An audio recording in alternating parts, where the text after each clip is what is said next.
What's going on, guys? This is gonna be a episode breakdown of the premiere of season 9 of The Walking Dead. Reason I decided to title it The Rise of Daryl Dixon is just because you can see a lot in this episode, things that they're starting to put in place to have Daryl actually become the leader of all of the communities.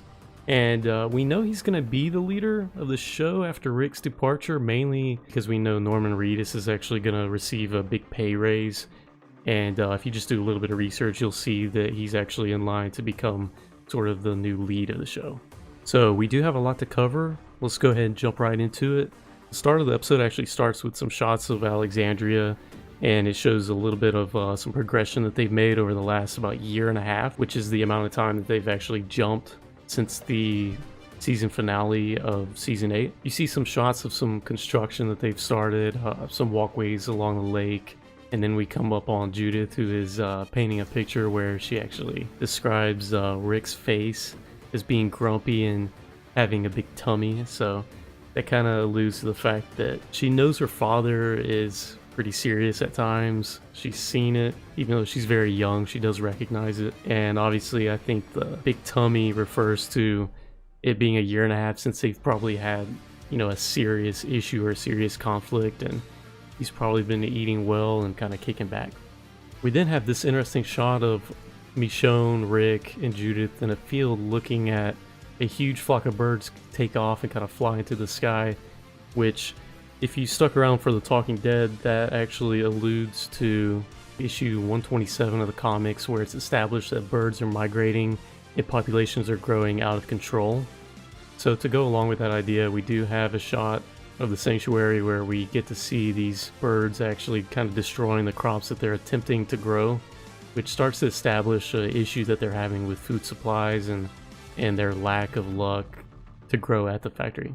So we end up seeing some ex-saviors actually trying to hang a walker by the crops, and they explain that they're trying to use it as like a scarecrow, but Daryl immediately comes into the shot and takes out the walker with his crossbow.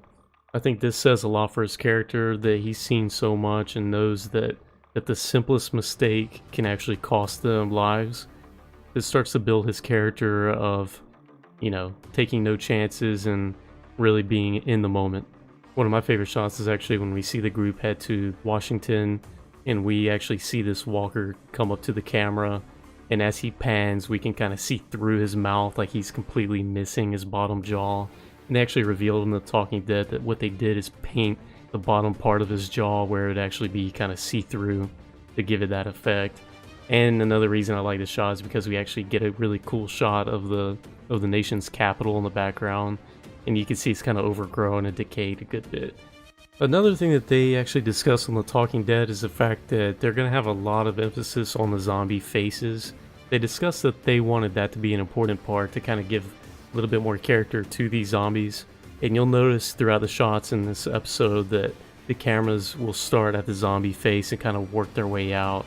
I think that definitely gives more character and a little bit more of a presence to the zombies instead of just these sort of nuisances that are walking around within the scenes.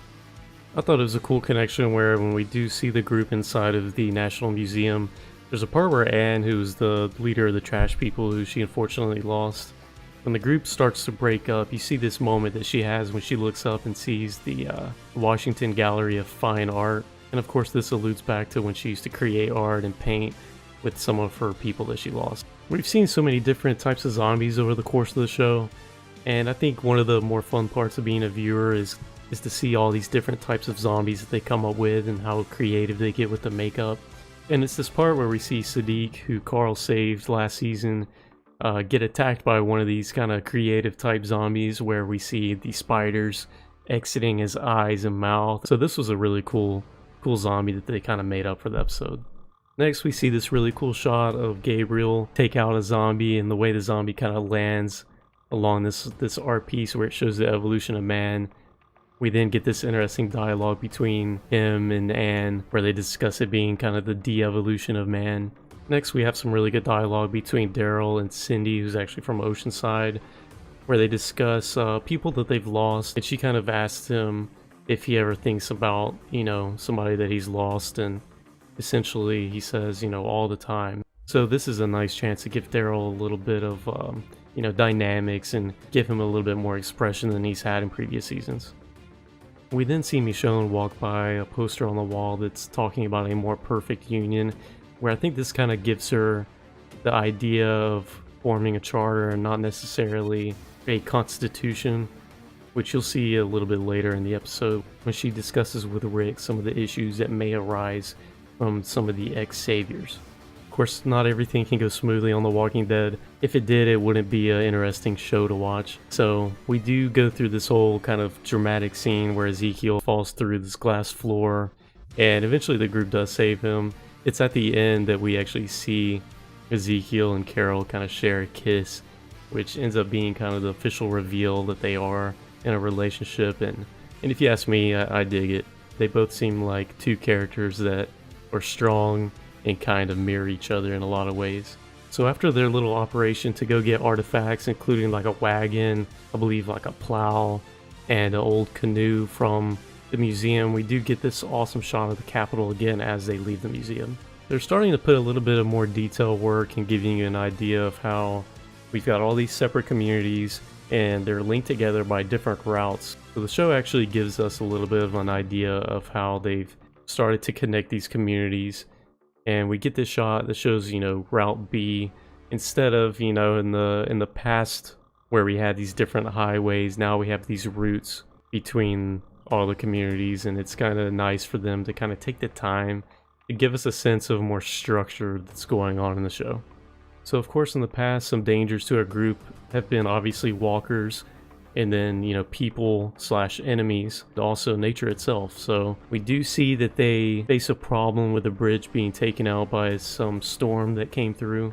And it's when they actually have to take an alternate route where they get stuck in the mud for a moment. And unfortunately, before they try to make it out, this one character that we only saw for a few minutes, named Ken, actually goes back to release a horse to save it from the walkers, and is unfortunately bitten and kicked in the chest. So he got the classic little double whammy.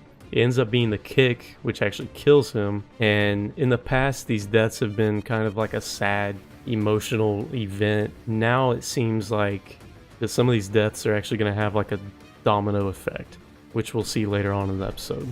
Another thing to take note of is that they're all using stealth weapons. They're using knives, Daryl's crossbow.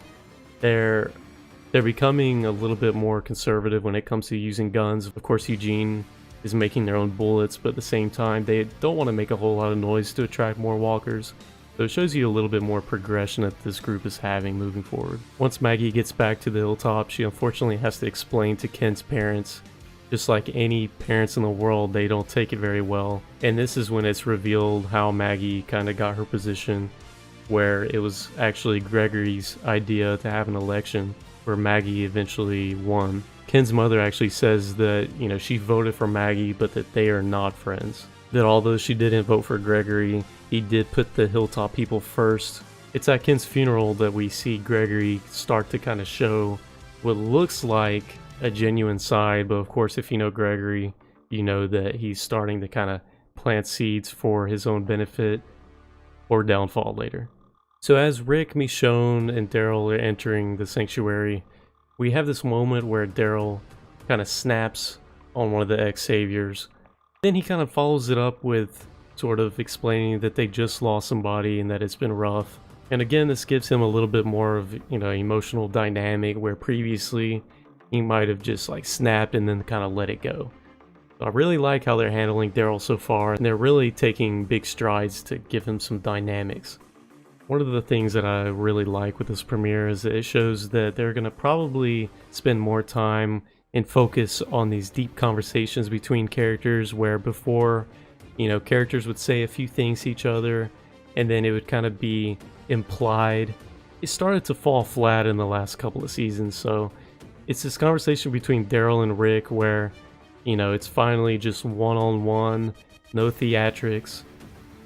They say how they really feel, and this is where you start to see a lot of differences between Rick and Daryl's train of thought when it comes to how to carry forward with these huge communities of people. You've got Rick on one hand who's thinking into the far future, thinking about that vision that Carl gave him about how to create a new world.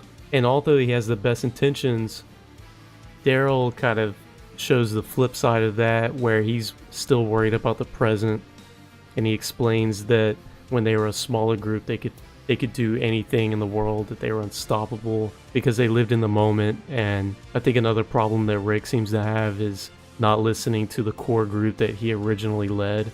And I think this will probably lead to some of the issues that we end up seeing in the following episodes. Daryl also discusses with Rick some issues that they're having with running low on fuel, how apparently this storm has taken out multiple bridges and that they can't travel, that they're limited in how far that they can travel, and that they've already scavenged most of the area that they've traveled to so far. At one point, we do get another awesome kind of one-on-one conversation, and this time it's between Daryl and Carol, where they kind of discuss Carol's new love, Ezekiel, and how, you know, he's corny, but that's kind of what she needs, and Daryl ends up being really happy for her. I thought the last 10 minutes of the episode were pretty powerful. It again establishes some of the differences between Maggie and Rick. They have a one-on-one conversation where they discuss that the sanctuary kind of needs some more supplies, since it appears the Hilltop is doing really good on making food and construction. Rick is hoping to get help from them with supplies. And what's interesting is this is kind of a comparison between Rick and Negan, where Negan used to use force and fear to take supplies from the Hilltop, where those supplies and food are actually going to some of the same men who used to come and kill people and terrorize these communities. So you start to understand why Maggie has an attitude in this scene. Rick then invites her to come back to Alexandria, where Judith misses her, and he explains that it's been so long since they've seen Maggie that he's surprised that she still remembers Aunt Maggie. So this gives you a little bit more of a time frame, that it's been a year and a half, that it's probably been nearly the same amount of time since Maggie's even been to Alexandria. Right before Gregory is hanged, you actually see these two kids run out. Michonne tries to stop it from happening, but then it's too late. This is a pivotal moment because, again, going back to the whole domino effect, you don't know how this is going to affect these two kids.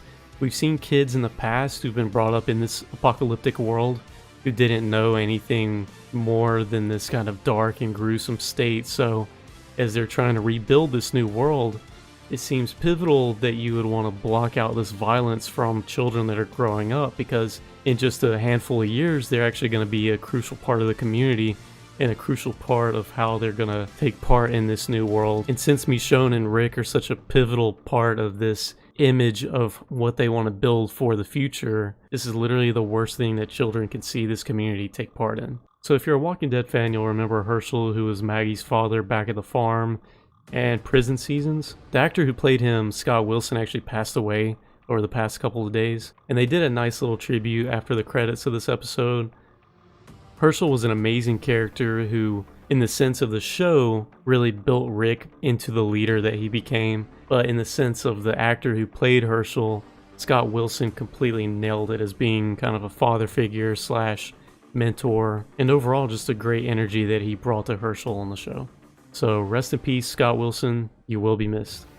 I'm stoked to watch the rest of the new season. I can't wait till we see the Whisperers, and lastly, I'm really looking forward to see how they actually wrap up Rick's final episodes.